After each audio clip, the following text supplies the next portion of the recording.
uunahin na po. Sasakyan ko po. Ang kailangan po para yung baboy. Sa ilang baboy. Ayan.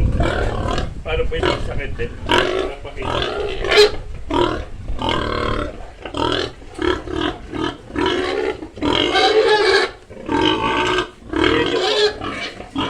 Nakatayo po ang kanyang ating at kahit ano po gawin ko ay hindi na po siya.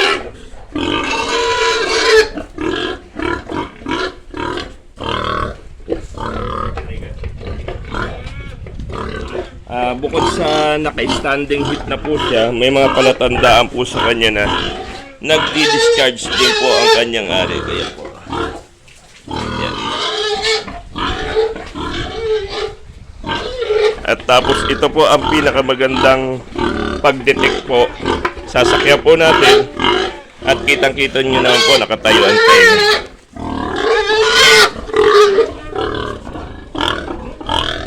Yun lamang po meron yung naitulog. Sa department po